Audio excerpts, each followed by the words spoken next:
Hi, ladies and gentlemen. How you doing? It's Dave Dobbs here. It's the 12th of February, 2020. And I guess I'm not going to beat around the bush, really. I think many of you come to realise that there's another flyby coming in now. I don't know how many of you have been observant to that or anything else like that. You know, I've got it up on screen here. We'll just play it and I'll just show you where we're. Let me just go forward with that for a shake, and we'll see where Earth is here. Imagine if Earth has come all the way around here and it's just come up here. And as we've come in here, it's very difficult to see that, but the Connie, sorry it's so badly, because it's been recorded and re-recorded so many times.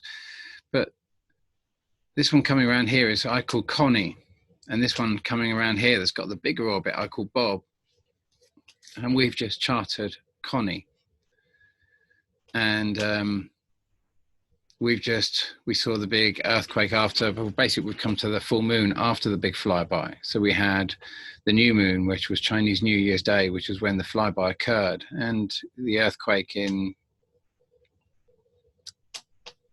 Jamaica, the 7.7. I think that gives us, I think it was Jamaica, anyway, around that area, gave us the kind of like idea of exact perigee of the crossing or the closest point of that twin tail object I'm calling Connie, the smaller of these two, because when you see them coming over at this point here, we've had various flybys as they've come over together, and that's why I kind of put this model together really. It wasn't to have it all in sequence, but was to, in entirety, show all the different flybys that can occur during this transition. Because remember that Jupiter itself is going around planet X, not our sun, but it's actually going around planet X, and it's cutting through this.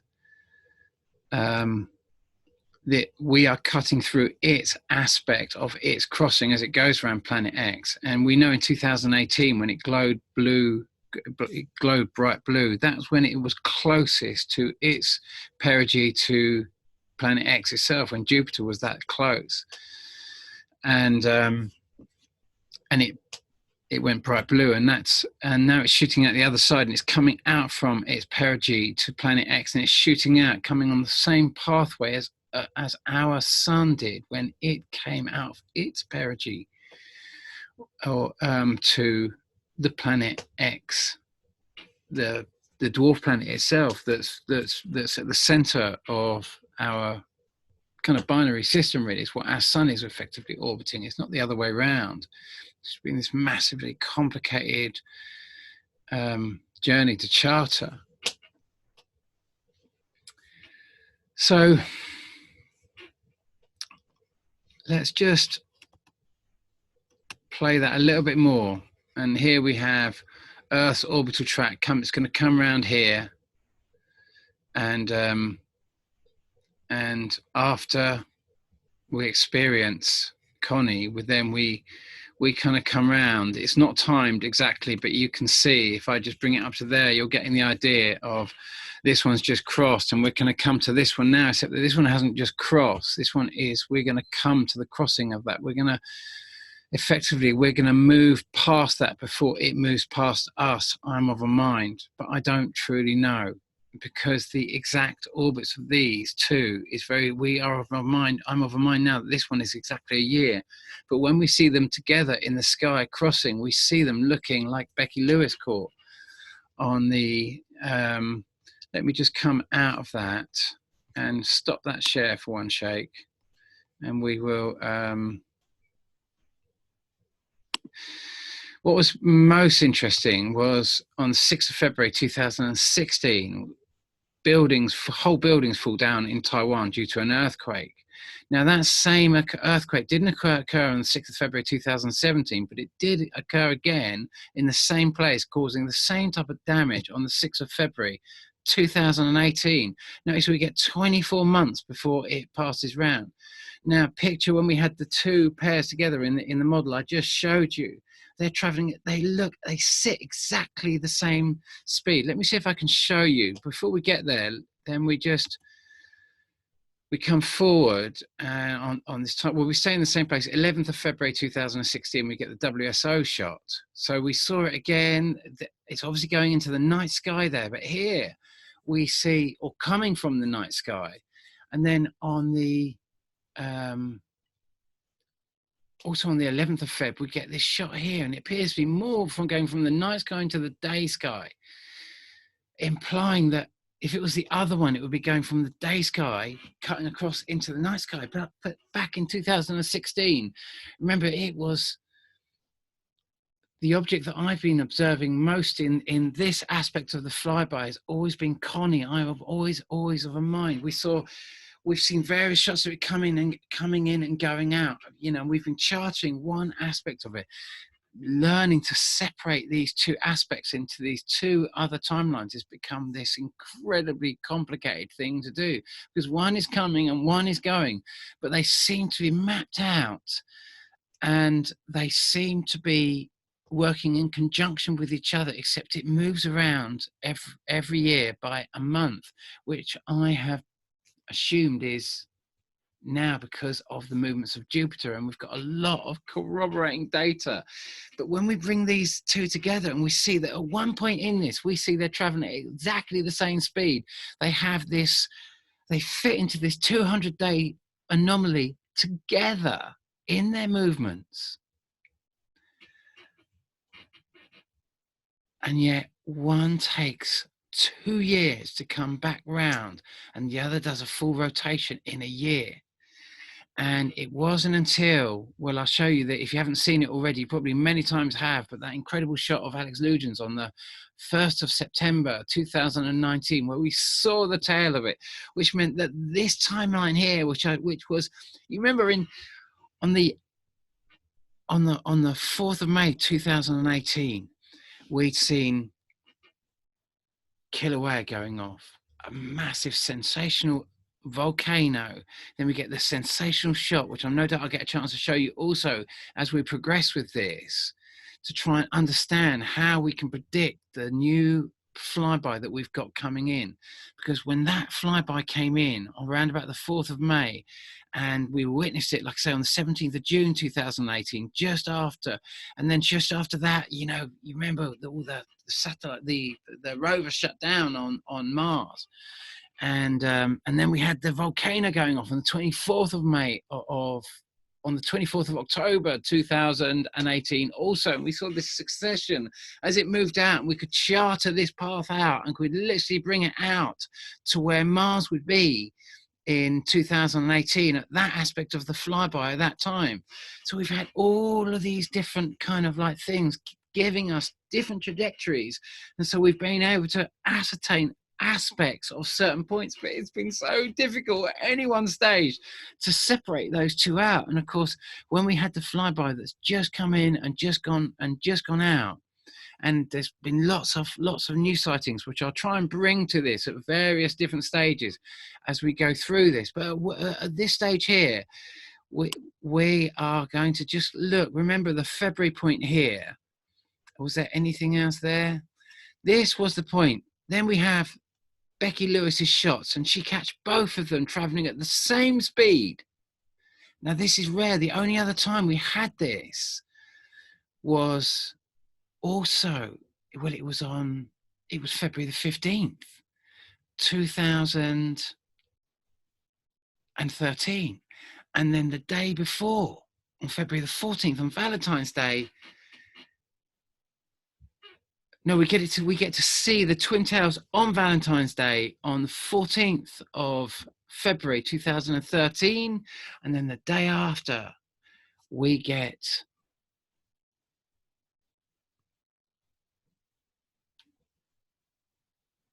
asteroids coming in over Russia. Do you remember the big one lights up the sky over Russia and causes all those windows to go out and everything else like that? And of course, then we think about coming to the June flyby in 2016. And of course, I predicted that. And because it fitted in perfectly with the timeline, But imagine the massive flooding and everything else like that was caused by that. Imagine if, for our governments and for those operating this, from those who operate maritime rule, that which we're linking up to in our maritime rule, because if that occurred in June 2016, and then May 2018, we get the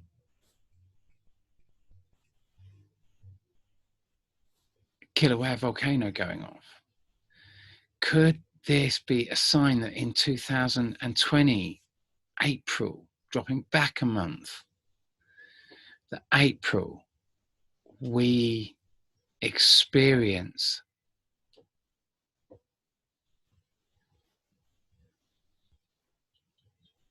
it could be the other way around, because it could be that it goes back to June. It could be that the big flyby comes in June.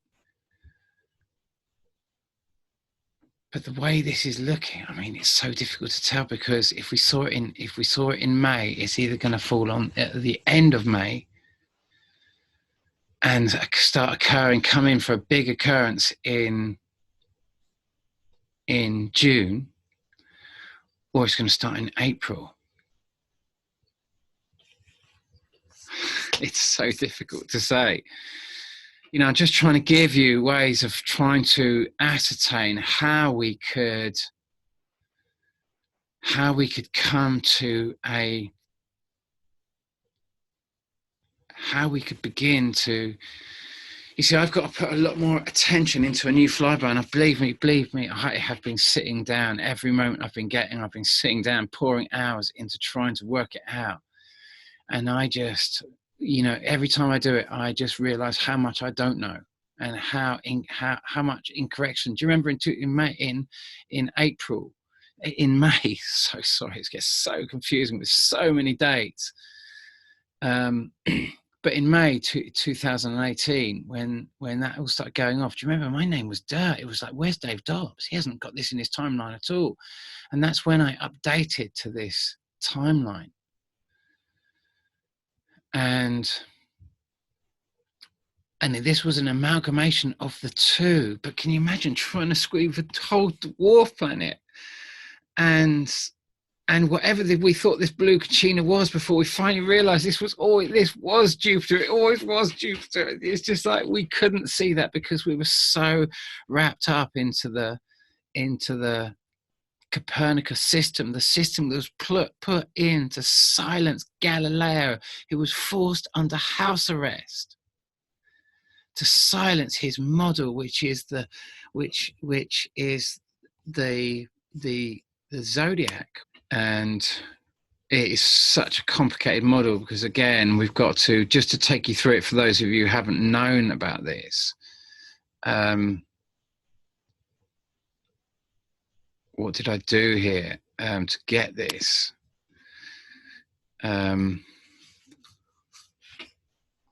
So to create this new model, I've kind of like, I've run the model from 20th of January 1939, and it's as we understand our solar system. Maybe I should try just changing the speed of that again, playback speed, and just put it up to kind of normal. Okay, can't remember which one I pressed for that now. And then you've got our Earth at a 6 o'clock position to our solar system there. And at the 20th of January 1939. And then what I'm going to do is I'm going to delete. I'm going to come out and just show you where Jupiter and Saturn are. Forget Uranus. We're going to delete Uranus. We're going to delete Uranus, obviously, because we can now realize that Uranus, Neptune, Pluto, and Eris are all just red herrings to hide the fact of the awkward crossing that we get because of the lie of the Copernicus system. And so we change the name of planet X, of the sun, to planet X, and we delete Mercury, we delete Venus, we delete Earth, and we delete Mars, and obviously Earth's moon and all the rest of it. And then we should delete obviously Uranus, because Uranus is just is a planet that's put there to confuse you. This is 350 years of our sun really flying around the planet X system. And unfortunately, because of this deception, we go past very close to Jupiter, and then we go past Saturn, and then we swing back round and we come past Saturn again, and then we pass Jupiter again as we come back in, and we spin round. Like here, we're coming past planet X, we're at the perigee to planet X, and then we're going past, and we're at a perigee then to Jupiter, which is where we're going past Jupiter. But Jupiter, what we've just witnessed in 2018, is Jupiter also just going past in its 12-year cycle around planet X. It just reached its perigee next to planet X, went bright blue, filled up with lots and lots of energy, and told us a big story about why we're going to experience a grand solar minimum, why we go into grand solar minimum when we come out of our acceleration around the planet X system, because it excites the electrons in our planet as we do it. It's like an electric motor, same sort of weird electric fields, cutting electric fields, and so it excites, produces loads of electricity, and we have a grand solar maximum as we come through it, a 350, 340, 350 grand solar maximum, and then we come out, and it's this point when we cut past planet X, it's this point when we cut past planet X, and then we cut past Jupiter again, and we get two transitions, and we get three transitions. We get coming underneath, we have a Jupiter transition. Lesser, that's the 1939 passage. Then we have the kind of 1986 passage here, where we also come again past Jupiter again, and we experience the moons of Jupiter. And then we come over and we come to now, where we get another experience of Jupiter. And its moons. And if we keep playing that now, and then of course what we do is we zoom really right into Jupiter, really close, and we see all the 82 moons of Jupiter, but we are not told about the two furthest orbiting moons, which I add here at this point, where I bring these two furthest orbiting moons in and into the equation. I call them, the inner one I call Connie, and the outer one I call Bob. And of course the outer one, because it has an orbit so much bigger than the inner one, but operates at the same, kind of comes past us at that perigee point at the same speed. We can see that there's an absolute miracle in that, and yet it accelerates off as it goes out. So picture them moving in space as they're going round. They look like they're traveling at the same speed, but in actual fact, one's traveling so much faster to accommodate the other one. And the fact that they're doing this alignment, it's like when you're going around a corner, this is why you need a differential in a car, because the car differential has to distribute the energy evenly to both wheels, even though the outer wheel of the turn is traveling a greater circumference than the inner wheel. So you have a differential which distributes this. It's like these are operating by a cosmic differential that's keeping them in this same ratio. Clearly that we can see this ratio that we are seeing. It's an absolute, can that be just a blind coincidence? Just like the moon and the sun being the same side of time at the coincidence. The cosmic number 13 just repeats itself in this, even though that they move at 12-month cycles round the around whatever they're orbiting, which we have to assume is Jupiter. Jupiter moves one calendar month each year, and so this is the potential 13-month difference, this cosmic month difference that we experience on Earth, just like our moon has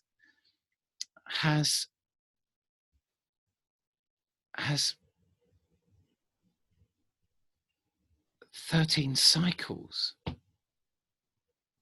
Well, that's actually, I was going to say that. I mean, I'm getting a bit confused there, because there, of course, there you come to the kind of great swindling of the calendar in 1582, really, because when they changed the Gregorian calendar, they got rid of a month, and we went from 13 months to 12 months. And so this is a big cosmic swindling of removing the cosmic number removing the divine connection to our cosmos. And that's what the whole effort of the big play out that is going on. And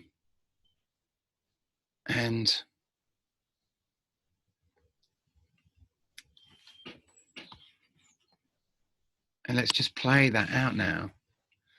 And so you can just see that again. And we'll just come to that point that, well, we've captured a lot of these points in here, but we can see every time we get a flyby of Jupiter, like we're experiencing now, remember we saw it massive in 2018. That's when they come up with a new name for a new dwarf planet. 1596, SETI B mirror. And it was 1700s, I think it was Uranus, then it was Neptune, then it was Pluto, now it's Eris. So yeah, we're just setting them going. I'm not too sure what I've set the second one, because now we understand a lot more about the two of them now. And like I say, the outer twin, Bob, is literally double. It's got double the orbital duration. It takes twice as long to go around exactly, it seems. What else can we tell you about this coming flyby? That I'm imagining it's going to be April. I really am. I'm imagining it's going to be to April because of the way that we would be moving out past Jupiter.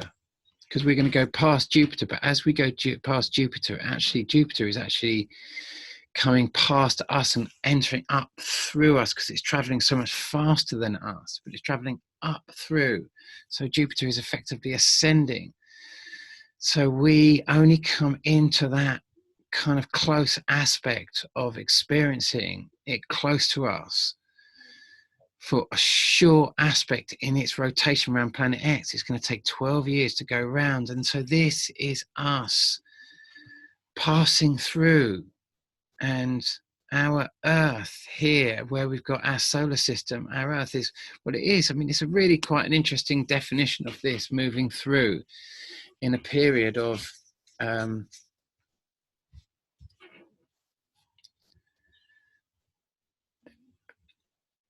in a short aspect of one rotation of Jupiter around planet X. So this would be kind of the most about a 3-4 year period of our sun cutting past that aspect of where Jupiter is in that aspect of its cycle. Can you see how Jupiter is going off to the right and Earth is going to the left here, pulling that across? It would pull each year, it's going to pull this aspect, well, and this aspect of the cycle further across. So June, May, April is the assumption based on the movements that we're seeing as a result of our, let's get the two coming in together at one point there. You see, in this aspect, this one's traveling faster, but really it would be more like that. That one would go first and this one comes after. That's what we're kind of experiencing. Okay, so next, before the light goes, I want to play you I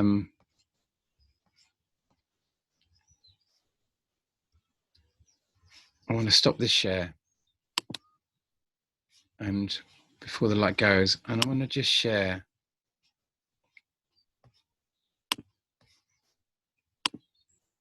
this here. And what we're going to do is, because the light's going anyway, I'm going to start this here. It's Boris Johnson's latest speech at a big naval base I believe it's in Greenwich. And he talks about us going and joining with the Trans-Pacific Partnership. And it was all the things that we were told by all those who were lobbying for Brexit, that Europe wants to take us into the Trans-Pacific Partnership. Europe wants to cut up our sovereignty, and yet here we are talking about entering it. He's talking about entering into a maritime agreement here. And I want you to listen. I'm going to stop it at all the key points, so you're not going to have to listen to the whole thing here with me. I'm just going to take you through the absolute key points. And he talks about the paintings and the frescoes in this building built in the 1700s, I believe, and painted by this guy called Thornhill.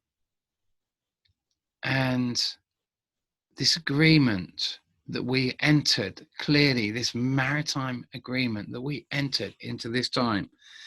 And it seems that we're entering into this new maritime agreement. And the reason I want you to understand what this is all about, and the reason I'm going to take you through this, with the overlays as he speaks, I'm going to show you images of the frescoes as well, so you can get an idea of what the agreement, because you have to remember, when all the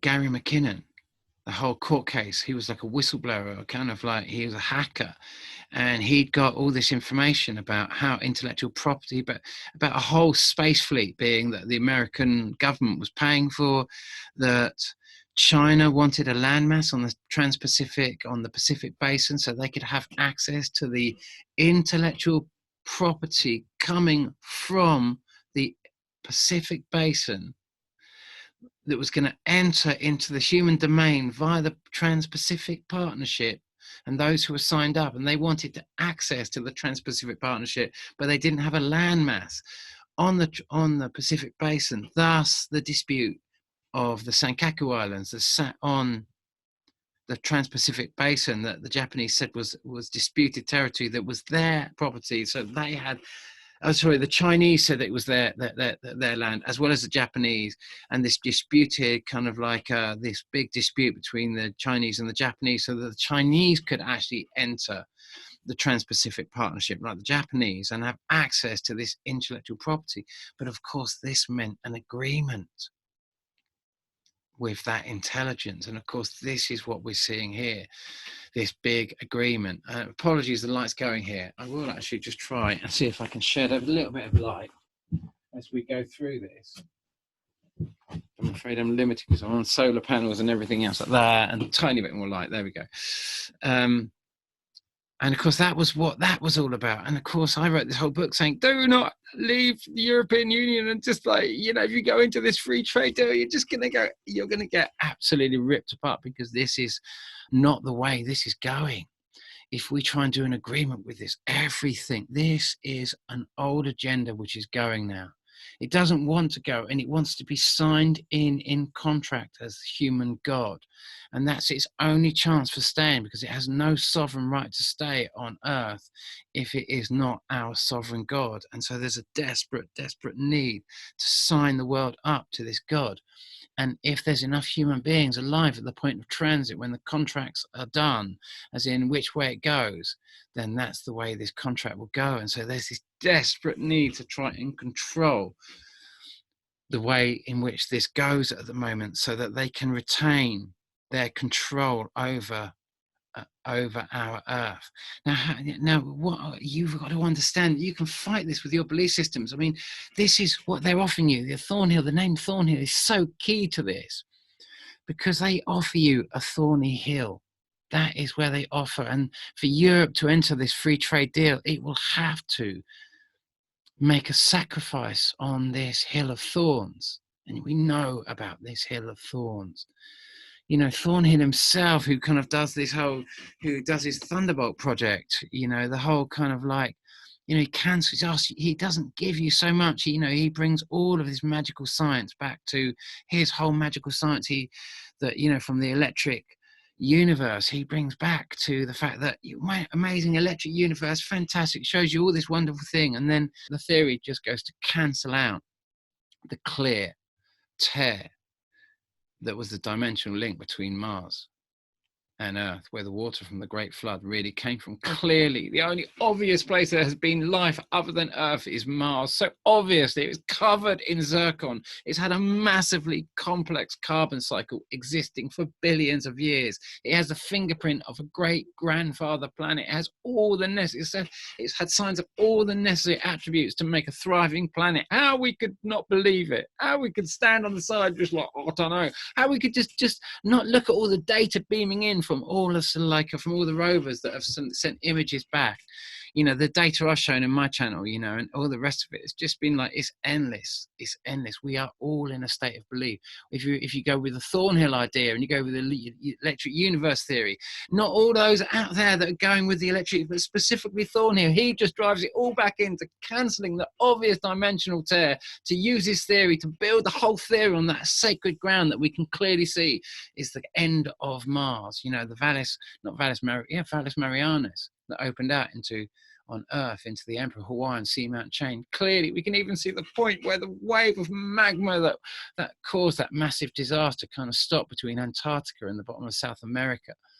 We can see all aspects of it. That's not subduction in any way. That's just a wave of magma that just expresses what caused all the kind of like the mountain ranges in the Andes and the whole formation of the Pacific Basin, the tear at the top, the very tear at the top, and the whole gash down the middle that I call the chasm of Connie.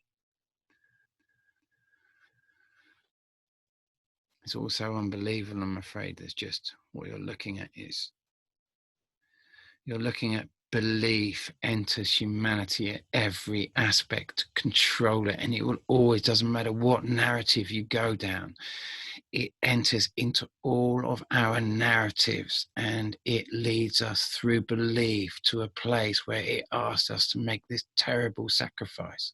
You think the ones the only ones who we've really seen have really seen through the carbon dioxide story, other than the members of Greenpeace that actually made the great climate change or the great global warming swindle, the ones that actually gave us the carbon story in the first place, and then came out and said, guys, I'm so sorry, it's all wrong, it's all bullshit, oh my God, we've all been played to push the nuclear industry. But no one could believe the freight train was too big, the money train, the gravy train was just like too massive, all the carbon trading and the trillions that was being traded. How could they just drop that story? So they just carry on with it. And now we've got grand solar minimum, all morphing back into grand solar minimum, their whole story, which all leads back into another Thornhill. And the last one is thermonuclear power. We keep chasing this mirage of power generated in the same way that the sun does. But this is an assumption, and it's certainly not proven that the sun generates its power in the way they say.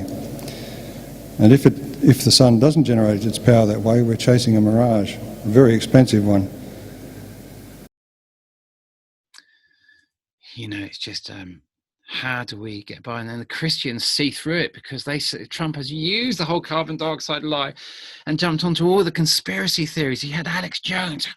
Trump's going to tear apart NATO. Is he going to tear apart NATO, Alex? Is he?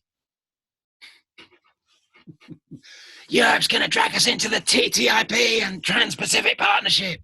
Is it Europe that's doing that, or is it the gun holding onto Europe saying, if you want to join, if you want to sit at this great new table that we will build, this new alliance, a new signing of the contract, and it has to be new. This is an old contract. They have no tenor on this planet. Those that that want to stay unless we invite them in. We are the sovereign planets.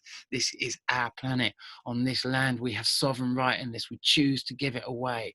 This is just an invite for us to give that away. And this is entering into our minds through beliefs. These beings run belief channel.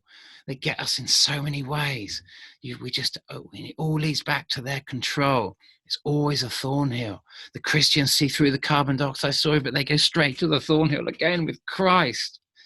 And they go back into dogmatic belief, and they're just fulfilling coldly, brutally fulfilling the Bible at any cost so they can control the legacy for those who are driven not by faith and take the teachings into their heart, but they are driven by cold belief, like an old program written a long time ago, set to total destruct. And then the environmentalists jump on it and they're dragged straight into the carbon story, and they go straight down. Anytime we go into belief, we go into fundamentalism, where we don't need the science to back it up. It doesn't matter. They'd be scared to know that it's 0.04%, even with all the volcanoes, more than 40 volcanoes spewing as Connie went by. More than 40 volcanoes spewing. All the crazy weather you're getting in now is all the tail end of Connie, all those volcanoes sending those particles high up into the atmosphere. Water condenses and you get these rivers in the jet streams moving at massive speed. Very different to just normal rain. It's just massive volumes of water dumping down. Guys, we are in a point where we have to wake up now. We have to see what's going on. You have to listen to your own voice. Ask yourself, when you hear Boris' voice, and I play this out now, and we just take you through it, and he says all the things that you said that Europe was going to do, and he says what they're going to do. Ask yourself, that voice that drove you in belief to shout out against Europe, does it shout out in your head as you listen to what he's got to say? And if it doesn't, then ask, why not? Why not? Why is he not shouting out now? Why is he not screaming out now as I listen to Boris say all the things that I blamed on Europe? Well, I personally didn't, because I saw through it. I've been telling, I wrote a book to say, don't leave Europe, guys. You go down, you are just a Titanic. You go under the wheels of this so badly, under the wheels, because it is not prophecy that these overlords rule over this earth in a state of war anymore. And if we choose to go with that, we go with them. And so you've got to now think very carefully about the Colburn Bible. It said he does not come to punish man. He said if man is not punished for the mistakes it makes, it's punished for the mistakes it fails to rectify. So, okay, so I'm not going to do this bit now with Boris speaking, but I will do that in when I come back. I'll do that in a bit, and I will play that footage, and I will just stop the share now and go on to that one in a shake, and we'll just go through it, and you can hear yourself, and you can make your own determination, because you're in this now, and deciding on which side of the fence you're going to be will be a massive part in your process of understanding who you are right now, because most of us, me included, are a duality right now. And it could be this passage, or it could be the passage in a year, but this is going to be a big one. This is big that's coming in. Make no mistake, this is a big, it's going to affect it's going to affect the Pacific Ocean and the Pacific area so much more. We've seen how it affects us. So we know it's much, much more affecting the Pacific Ocean. So those that we are doing a deal with right now,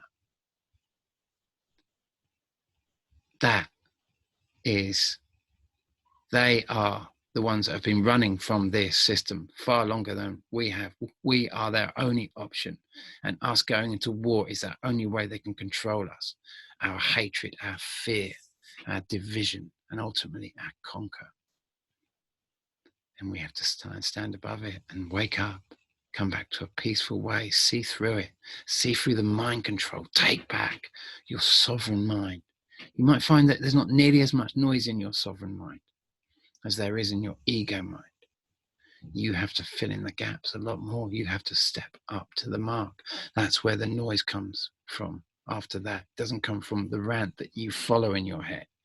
It only comes from what you create thereafter within yourself, the argument that you have to step up to, not to have something just to scream through you in blind belief.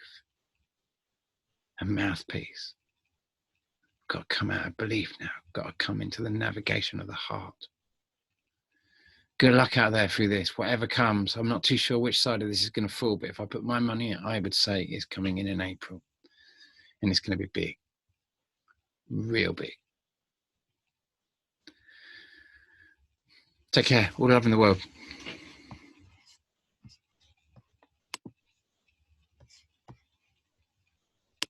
Okay, here we are with Boris's speech. Then I'm just going to play a little bit, and we'll have a little bit of a think. I'll just play the very introduction, and then we'll just split it off to the real relevant point. So we won't keep you on here too long, because I'm sure you're gonna struggle with this man.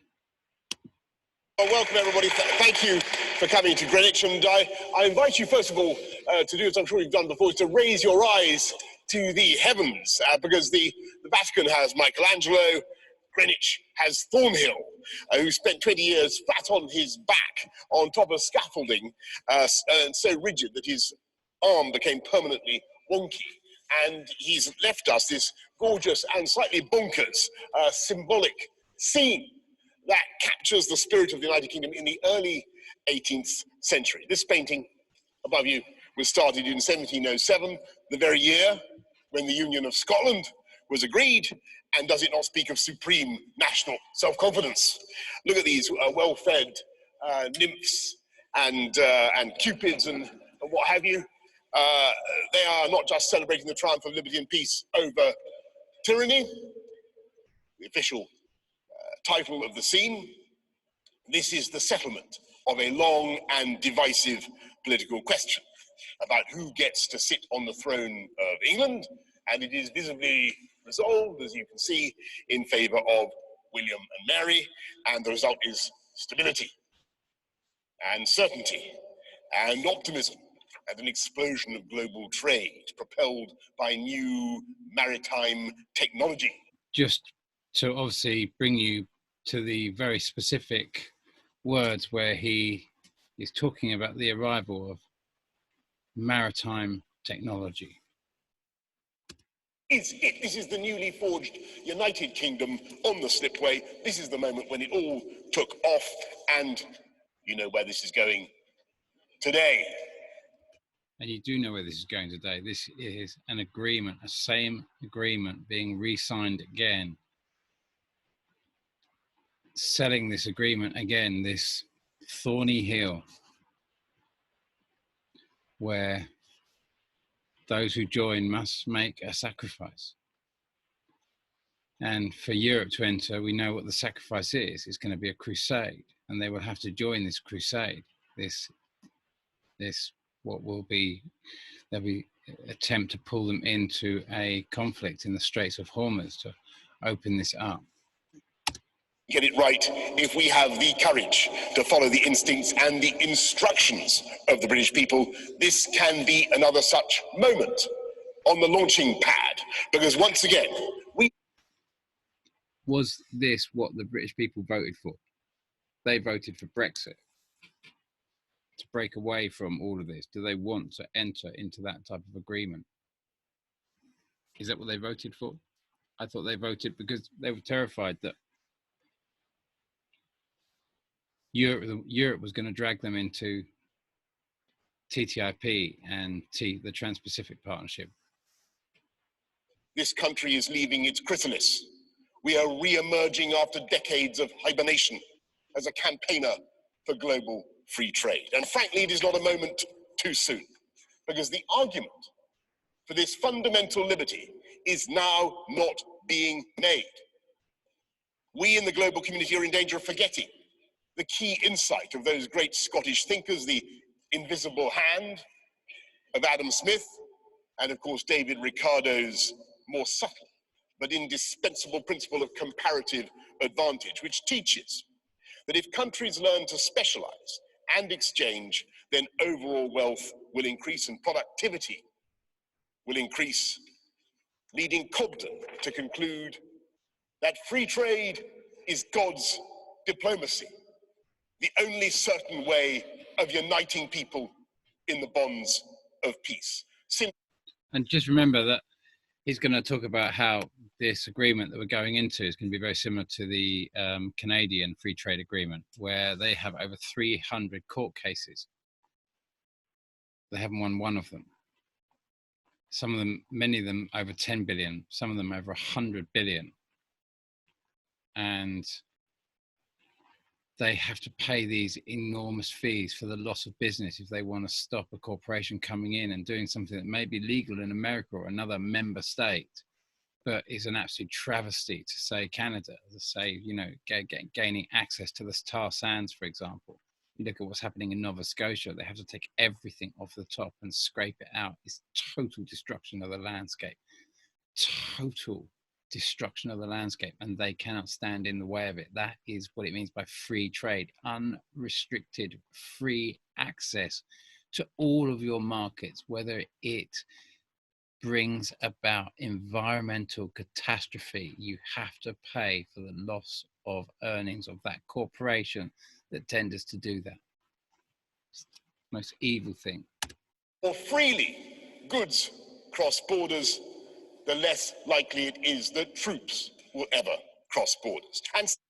And that's just after saying, obviously, that now we're hearing that there's going to be a hard border in Northern Ireland. I mean, you know, it's just like, it's all just double speak. It's all just saying one thing and going completely the opposite direction.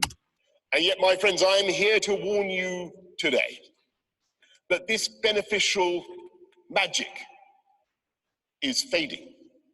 Free trade is being choked. And that is no fault of the people. That's no fault of individual consumers. I'm afraid it is the politicians who are failing to lead. The mercantilists are everywhere. The protectionists are gaining ground.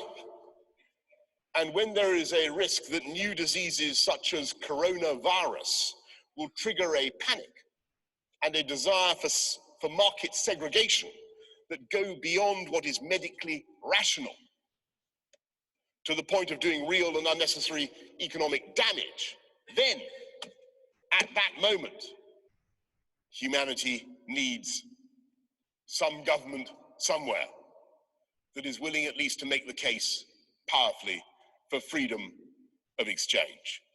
Some country ready to take off its Clark Kent spectacles and leap into the phone booth and emerge with its cloak flowing as the supercharged champion of the right of populations of the earth to buy and sell freely among each other. And here, I mean, there's a lot said in that kind of like, you know, the way he brings in the coronavirus there and talks about how such a thing could absolutely decimate our economy.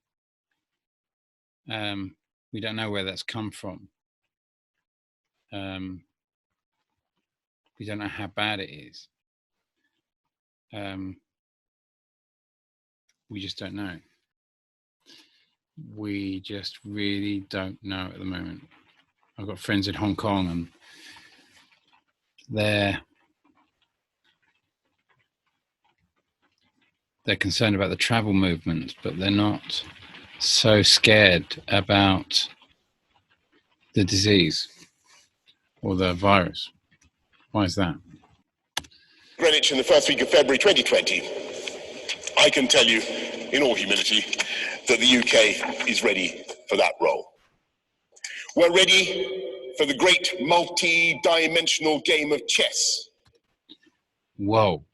Now that is a massive statement, surely. Multi-dimensional game of chess. In which we engage in more than one negotiation at once. And we are limbering up to use nerves and muscles and instincts that this country has not had to use for half a century. More than one negotiation at once. That's quite an interesting statement. This is very loaded, what he's saying. He's trying to say the biggest things without saying too much directly. We will engage with Japan and other Trans-Pacific Agreement countries, with other Trans-Pacific Agreement countries. It's openly stating what the Brexiteers threw at us. Are they going to rise up? And now he's saying this. It's quite terrifying, you know, that voice deep down inside doesn't rear up and say anything when it comes directly out of the horse's mouth. And yet their beliefs of what Europe is going to do, their beliefs, their blind beliefs, when they're not willing to look at what's really going on, is terrifying. truly terrifying. And it goes without saying to all those conspiracy theorists who may still be in existence, all those believers in the Bermuda Triangle, or who think that Elvis is shortly to be found on Mars, it goes without saying. Now there's an interesting quote as well, because he mentions the Bermuda Triangle. You know, these are the only 2 points of reference he comes out with jest, apart from the whiskey comment. But the Bermuda Triangle, this kind of powerful oceanic space that seems to be when things go there and they get sight of something or they just disappear. Interesting. And a little reference to Mars. Has to be a little reference to Mars. Mars, any notion of life on Mars always has to be made to seem utterly insane. The NHS is not on the table. And we will not accept any diminution in food, hygiene, or animal welfare standards. But now he says that national health is not on the table, but a free trade, signing a free trade deal is opening up all aspects of your markets to the free market. And if an American corporation cannot come in and compete or be part of this market or is restricted, it can sue the government for loss of profits via the member state dispute system. That's why it was created, to stop that type of. We know that's doublespeak. We know it's absolutely on the table. Say to the America bashers in this country, if there are any, in doing free trade deals, we will be governed by science and not by mumbo jumbo, because the potential is enormous. No, you'll be governed by a law that you are not privy to be part of, because that law will be there to protect the corporation's intellectual property. So those things will be done behind closed doors. You will lose all your sovereignty. And of course, that brings me to the other area where the potential is perhaps even greater. We want a thriving trade and economic relationship with the EU. Our historic friends, partners, neighbours, and I shall today be tabling a parliamentary statement spelling out our objectives. The UK will maintain the highest standards in these areas, better in many respects than those of the EU, without the compulsion of a treaty.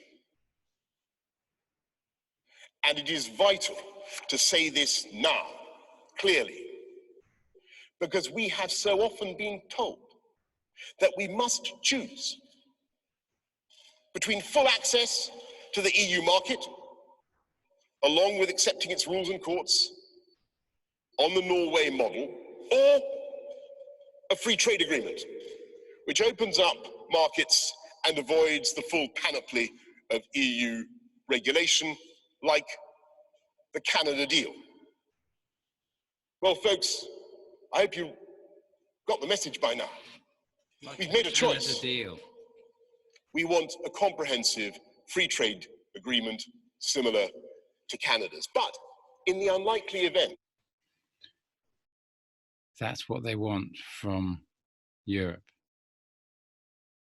Same as the agreement that has left Canada the most sued nation on the planet.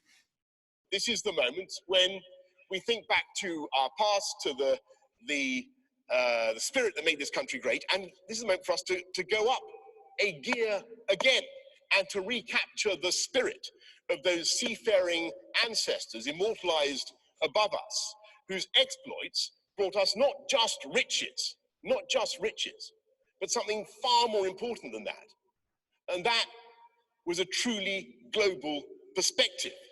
So that is our ambition. So there you go. There lies the port. The vessel puffs her sail. The wind sits in the mast, to mix my poets up a bit. We are embarked now on a great voyage. So there you go. It's what's the date now? It's Thursday the 13th of February, and I've just finished this video, so I just thought I'd give a little conclusion to all of that, because I saw it's like 55 minutes and we might as well round it off to an hour, just to sort of like to close on the you know, when I look at this, you know, this this shot that was sent in, and I've just I've just completely and utterly I'll do an overlay of the gentleman's name. I've just had it in my head and it just snapped straight out of my head, and I'm not going to be able to sort of remember it on the moment, but I'll put his name over the top. Thanks for sending me the picture. It's amazing, absolutely amazing shot. The end of January, I think, 29th, something like that, but I'll put the date and that sort of stuff. But it's, you know, truth to be told, I just don't know, you know. I know that there's two of them, and I know that we're trying to work out which one is which. I was of a mind that that was Connie, if I'm honest. I was of a mind that coming in was Connie. But because of the sightings we've seen of the little one as well, it's also conceivably possible that the little one is Connie, and this is actually what I call the bigger orbited one, the one I call Bob in my timeline. Truly, I really don't know. I know there's two out there, and you know, I carry so much, you know, because I feel that I'm, you know, I was so wrong, and really I'm wrong again this year. You know, really I feel like I am, even though I can say now, we can just say, oh my, because I had so much attention put onto Connie. If I'm absolutely honest with you, that's where I really thought all the attention was. And there's a chance that last year was the closest year, and now this is the closest year of this one. All of it, I just do not know whether these are going to be the last flybys, whatever. I just kind of observe the patterns and the maths of what we're seeing, and got almost like a bit of an elephant sort of face there. It's crazy. Like a big, like you're looking straight on, and it's kind of like the trunk. Nelly the elephant. It's almost like Nelly the elephant, isn't it? I don't know if you're getting that.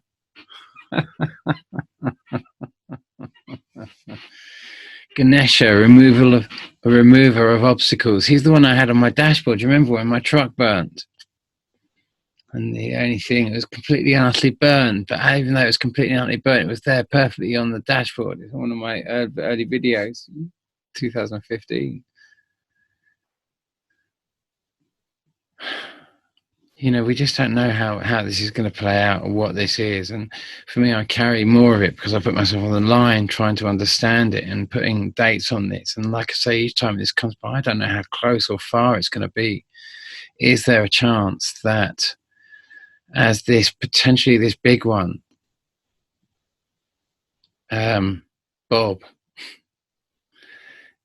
really is, you know? And I you know how I got to Bob, because I didn't even realize this, you know, but my whole kind of following Bob and the whole thing that led me into this whole whatever the crazy journey of doing or following this thing was that I'd never seen it until I'd seen some picture on the internet, and it just had 13 of 13, and I suddenly saw the 13 making a B, and this whole Bob thing, and the writings about the man from Planet X and the whole subgenius kind of like art movement. It really was. It was an avant-garde art movement, really, and how I kind of came through that whole thing and kind of like, you know, there's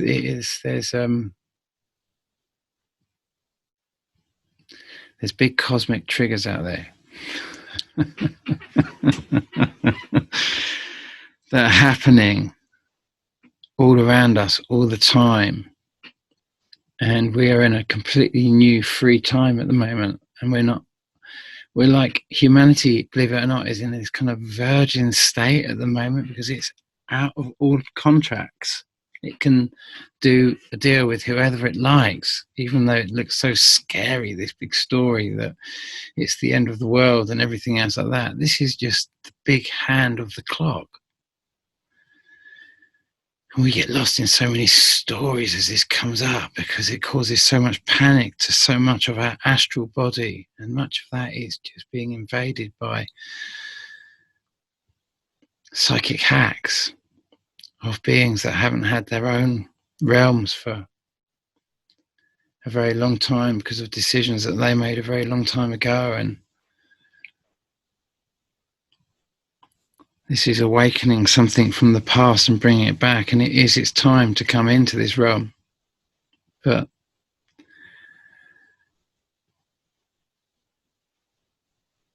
all the time you're at peace, you have the greatest opportunity to be linked to your highest aspiration through this. Any decision that creates uncertainty, especially at these times, creates fear and anxiety. And I realized charting this thing, looking at this image, we don't know how this will affect us. You know, look what happened in Kīlauea last time. Okay, Kīlauea had a massive volcanic eruption, and houses were destroyed, but many of those places were insured, no doubt, and all the rest of it. And there's no reason why this couldn't just be a big insurance job if we could move around it as and when and how we need to, and work with each other through the transit of it. These things come many times in our history, and our planet is still here. Our ancestors passed on so much that we could all be here and do whatever we're doing here. So whatever it is definitely as by the fact that we're still here, not the end of the world. But it is a big hand in this big celestial clock that we find ourselves in.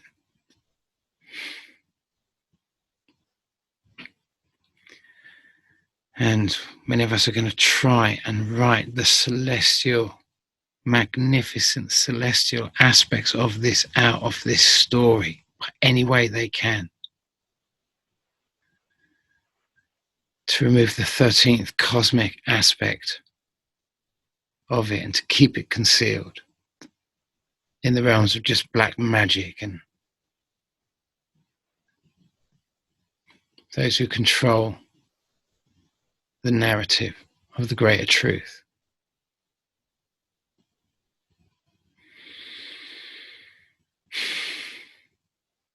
All the love in the world. Thank you so much for coming with me as far as you've come, and apologies for the sort of like the errors that I do make in all this. Like I say, I really thought Connie was going to be far bigger than Bob. And if I'm honest, I just couldn't even look at Bob in the future. I couldn't. It was as much as I could do just to deal with this coming flyby. I mean, I'm a bag of nerves after just getting past that. Big stuff. All the love in the world to you. And I saw Steve's put another shot up, just like this one, actually, around about the same time, I think. And I think the smaller one, Connie, has passed. I think that this is that original flyby that Steve actually identified back in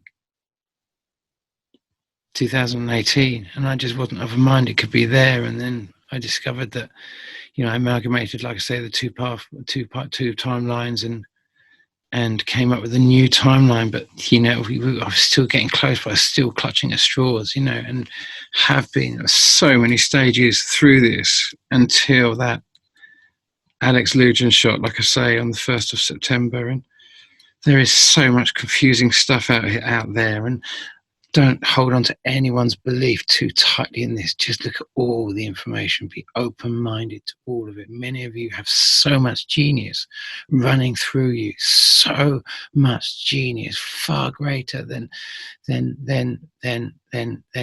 many would ever believe, could ever conceive. Don't be restricted by theories that make you give up too quickly. Other ideas that trample all over other ideas are there more as a restriction, that they are so rigid that though they might shout out even thunderbolt, they could never look at the thunderbolt that's shot out from Jupiter to Mars on the 14th of October 2016. The Jeff P. Core went up on a webcam. Everyone downloaded it. It was a massive thing. As massive as when we saw Jupiter blue.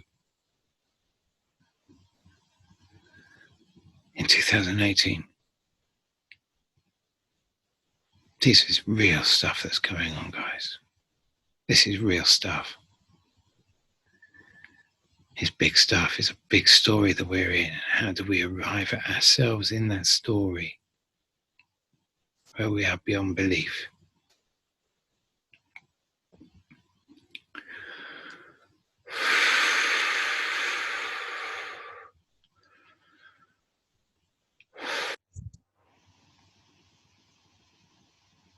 In the breath. Follow it down into the heart. Find your power and resolve in that space. Put big golden rings around yourself when you're feeling uncertain. Ask for as much protection as you can when you're feeling unsettled in your own being. Ask for divine assistance. Ask for assistance from the highest angels and gods through this transit. Know that you really are truly worthy. It's a massive story that's being thrown at you. Psychically, it's heavy. It's like chainmail weighting you down, and it's a story that is invading every aspect of this world, and it's a story that is coming to an end now. It's a story that's falling aside. This will come and go.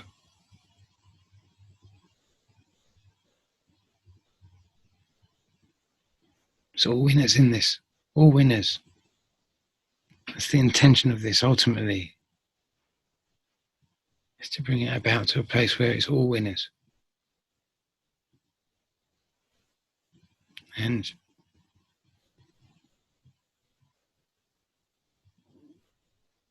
it's all winners. Take care.